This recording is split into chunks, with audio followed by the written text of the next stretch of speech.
In the course of preparing his presentation today, Karl Kurtz came across a headline on a webpage that said, "Here are 5 state capitals that are worth visiting."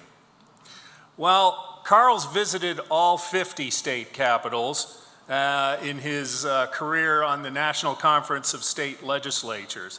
So he was somewhat appalled at the patronizing tone of this message in this headline, because he believes that every capital in America is worth going out of your way to visit. Based on his professional career devoted to strengthening institutions of democracy around the world, he plans to share with us some of the reasons that we should treasure our monumental Capitol buildings and take pride in them as symbols of American democracy. Our very own Karl Kurtz.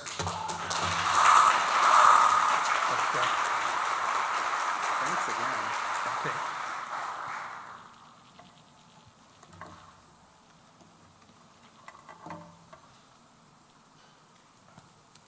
Hello, everyone.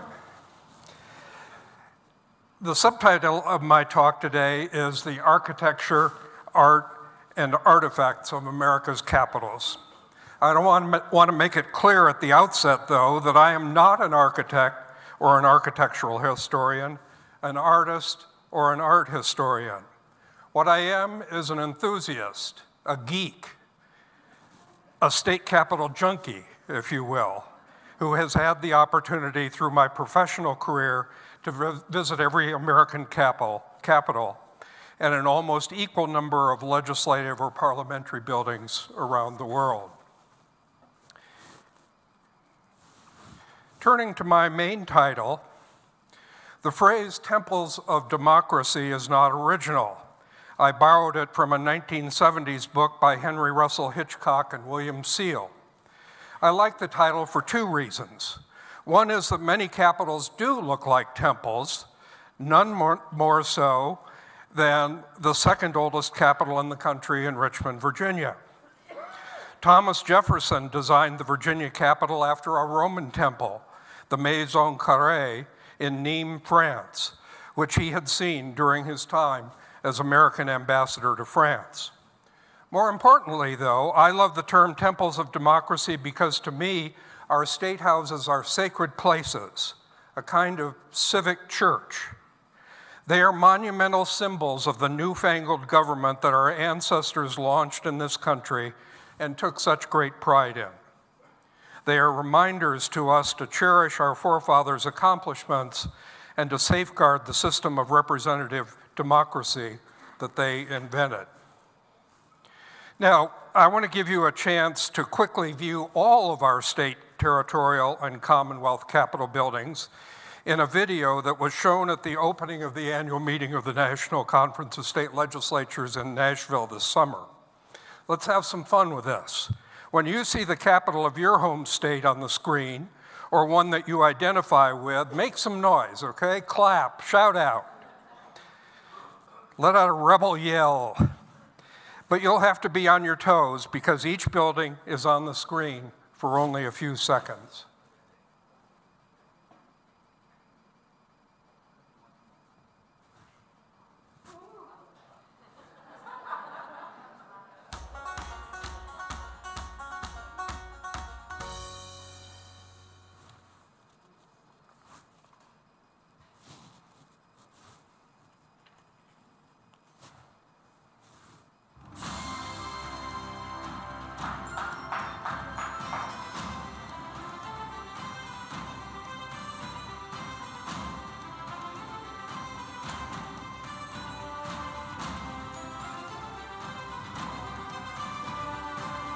Nobody from California? Hey!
Yay!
So let's have a round of applause for all 55 capitals.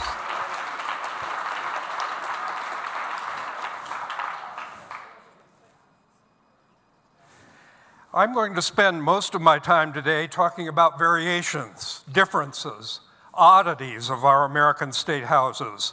But I want to start by identifying some common features. Charles Goodsell, in his book, The American State House, argues that there are 5 elements of a model that is common to most American capitals. The first is a prominent site, such as on a hill or by a body of water. Missouri's capital in Jefferson City embodies this characteristic with a magnificent setting on a hill overlooking the Missouri River. Park-like grounds. A great example is the beautiful park surrounding the Capitol in Sacramento, that features a tree that is native to each one of the other 49 states. A cruciform floor plan with a pointed dome. For example, the Colorado Capitol is in the shape of a cross with a north-south and an east-west axis and has the classic pointed dome. A temple front. The Capitol in Charleston, West Virginia, looks like Virginia's temple-style Capitol with the addition of a dome. A central rotunda. A rotunda is a round interior space.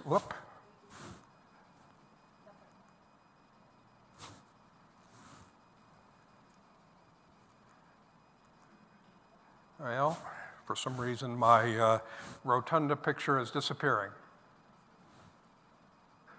Fred has got it. Well, up there in the right corner, imagine the rotunda of the Minnesota Capitol in St. Paul. So the 31 U.S. capitals have all 5 of these features, and another 13 have all but 1 or 2 of them. Let's focus on the domes for a few minutes. Domes were invented before the Romans, but Roman engineers were the ones who perfected this ancient physical form. The most famous example of Roman domes is the Pantheon, with its oculus, or eye, open to the sky.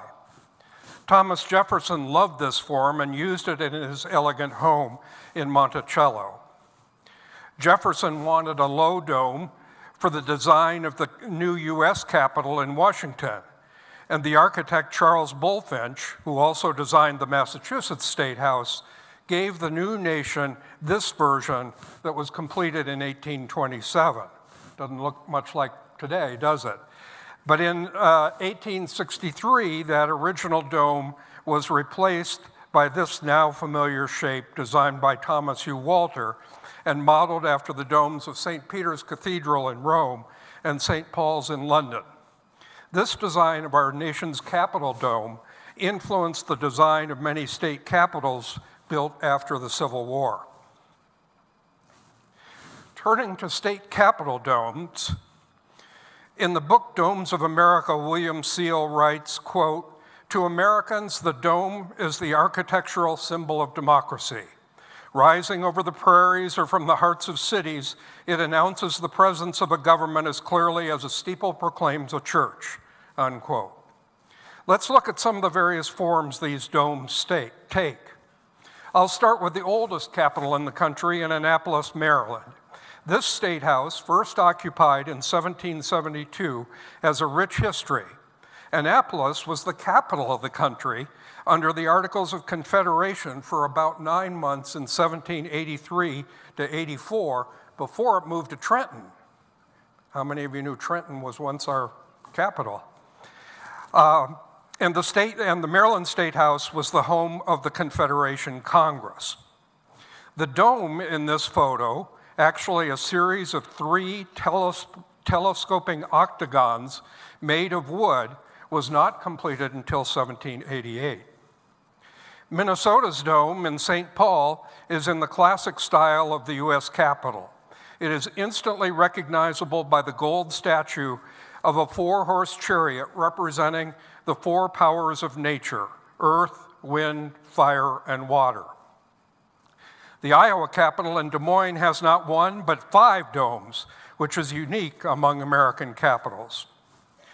In Salem, the Oregon Capitol has a sawed-off dome, topped by a gilded statue of the Oregon pioneer.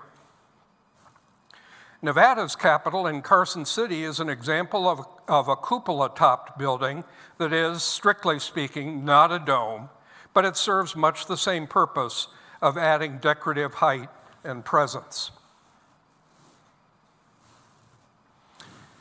Eric Oxendorf is a photographer who traveled to all the state capitals to lie on his back in each rotunda to photograph their interior domes. He described the variation in these awesome structures as being like an architectural kaleidoscope. Let's spin the kaleidoscope ourselves, starting here with the West Virginia dome. And I'll let you guess which one this is. Texas, the Lone Star State, right. Here's Pennsylvania. A riot of color in Illinois. Michigan. And then there's Hawaii's capital. Completed in 1969, 10 years after it became the 50th state, it is a rectangular building designed to evoke an image of a volcano with a courtyard open to the sky, as suits its climate. There's obviously no dome on the outside, but from the inside looking up, I can make a case that it has the greatest dome of all, a celestial dome. Depending on what your definition of a capital is, there are 10 homes of state government that have neither an internal nor an external dome. Here are a few examples.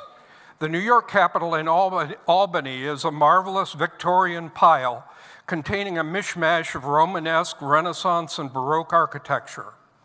It was completed in 1899 after 32 years of construction. The original plans for the Capitol included a dome, but it was never built.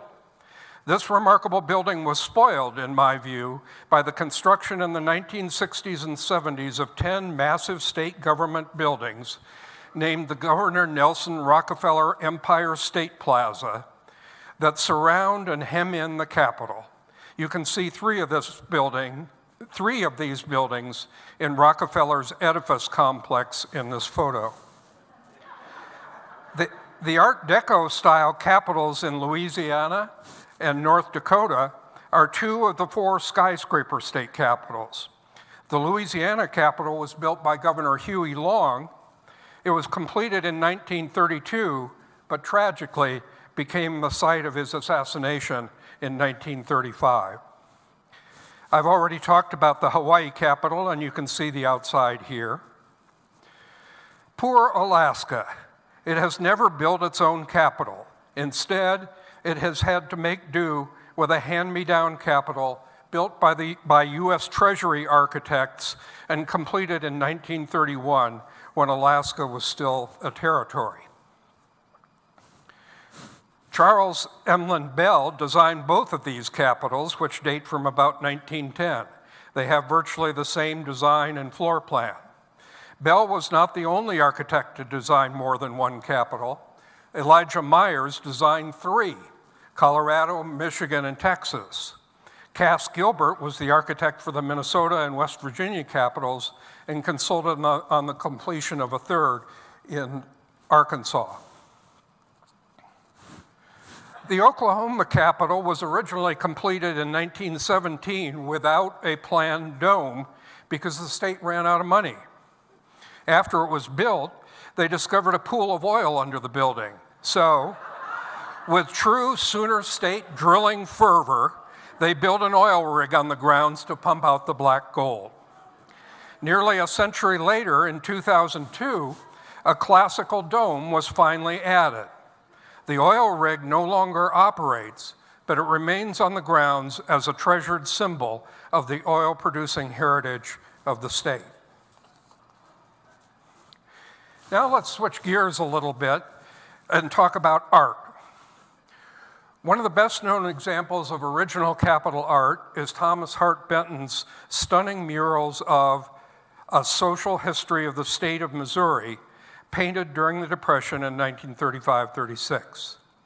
These paintings were initially shocking to the public because they are not the traditional Capitol fare of statesmen, heroes, and governors, but rather depictions of everyday life scenes like a mother changing her baby's diaper, a mule plowing a field, or a politician making a stump speech.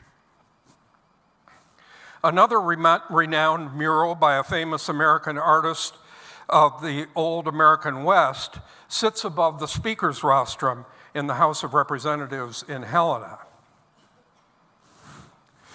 New Mexico completed its new capital in 1966. Its round shape, evoking the Indian sun symbol, the Zia, is unique among state capitals. Santa Fe is known for its art galleries and museums, but one of the best places to see great art in this city is in the Capitol building itself. The state set up its own Capitol Art Foundation, which rotates a large collection of contemporary photos, paintings, and sculpture through the walls and halls of the Capitol. There were a lot of you who cheered for Massachusetts. The Massachusetts State House on Beacon Hill in Boston has a unique decoration in the chamber of the House of Representatives. The fishing industry has always been important to the state, and a carving of a cod has hung in the House chamber since the early 1700s. The current sacred cod is the state's third, replacing others that were lost to fire or vandalism, and dates from 1784. When the State House you see here was completed in 1798, the sacred cod was wrapped in an American flag and carried from the old House of Representatives to the new chamber in a procession.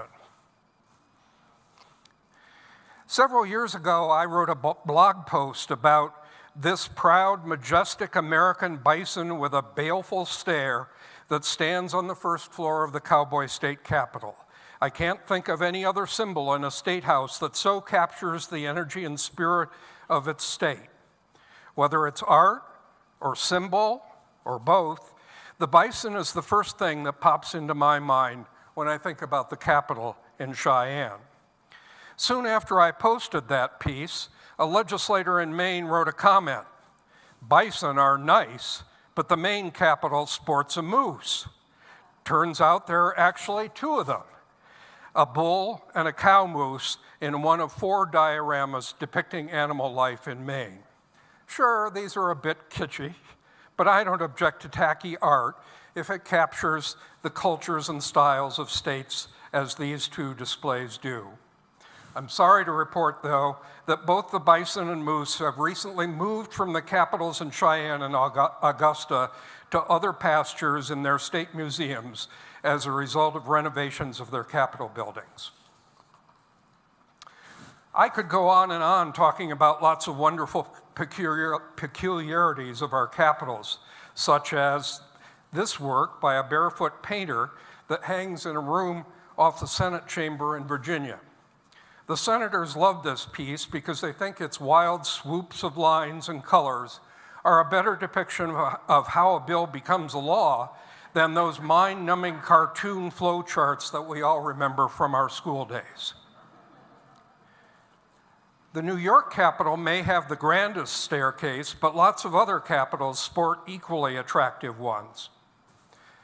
Capitals are full of odd displays, like this fascinating collection of dolls showing Kentucky's governor's wives in the Capitol in Frankfurt. You can find elegant craftsmanship in the small details of state houses, like the hinges that are on every door of the Texas Capitol. Well, I will resist the temptation to ramble on, because by now I think you get my point. These American temples are well worth your time and attention, both for their art and architecture and for what they represent as symbols of our grand experiment in representative democracy. These hallowed halls are the workplaces of the governors and state legislators who make our American democracy work, not perfectly, but better than any conceivable alternative.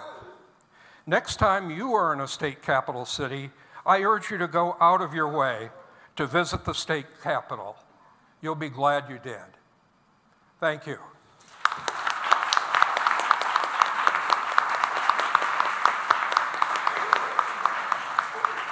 And I'll be glad to take some questions. Bill. What about the legislative chambers? Any peculiarities? What about the legislative chambers and? Any peculiarities? Oh yeah, there are all kinds of them. In some of them, they're small enough, the membership is small enough that they sit in the round. In Massachusetts and Connecticut, I think. There are ones that are traditional theater style.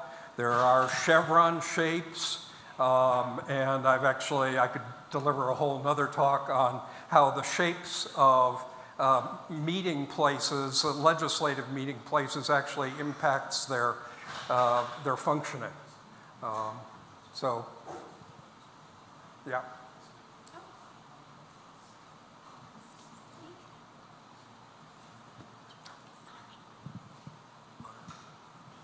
So when they build a new capitol, what happens to the old capitol? Well, many of them, are you talking about specifically the US Capitol or capitals in general where they replaced them? Yeah. So many of them burned down or were destroyed. Early capitals were built of wood. They've been flooded out, all kinds of things. I think there are only 2 or 3 of them where they, and I can't tell you which ones they were, where they specifically built a new capitol and tore the old one down without a reason for it. Sometimes the capitol moved, as many of you know from your home states. You might have 3 or 4 different places that served as the capitol.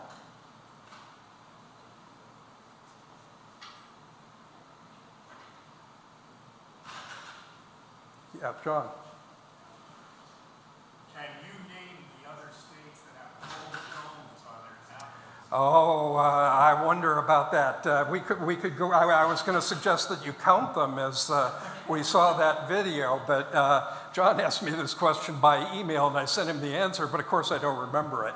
Obviously, Colorado, Georgia.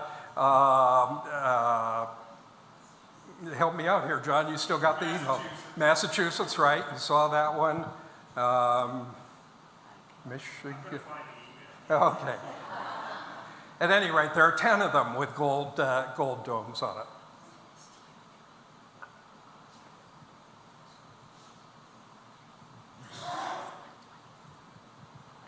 I'm going to switch mics here. So, as we're wrapping up our event here today, I wanted to ask one final sort of hot button question in this world of, rough and tumble politics.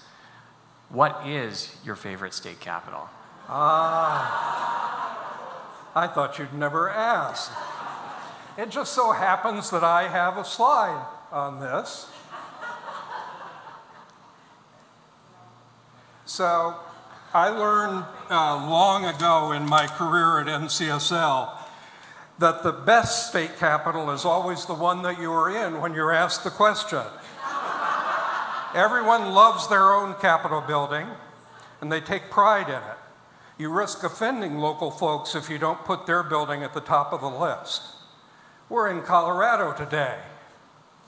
So the building at the corner of Colfax and Lincoln in Denver is at the top of my list, both because it truly is beautiful and because I am honored to serve on the Capitol Building Advisory Committee.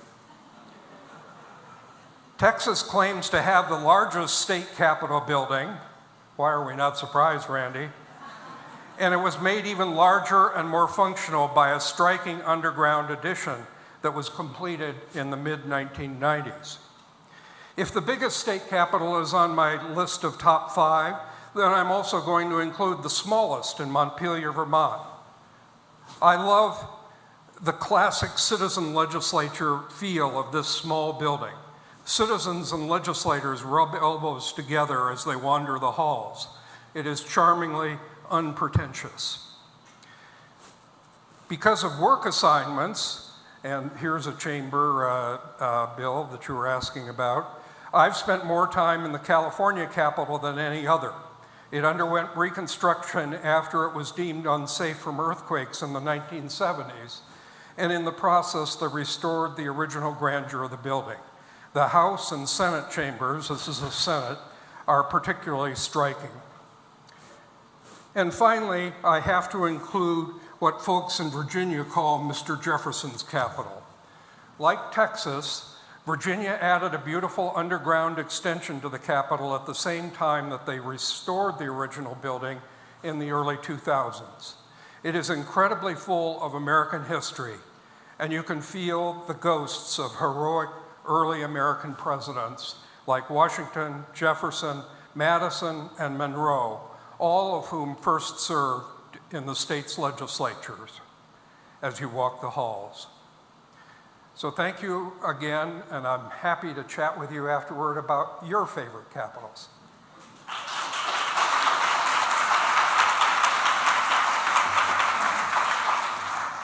Well, Karl, thank you. And on behalf of the Rotary Club, we want to not only extend a personal thanks to you, but also a personal thanks to your son, Eric, who has helped the state legislature in so many different ways.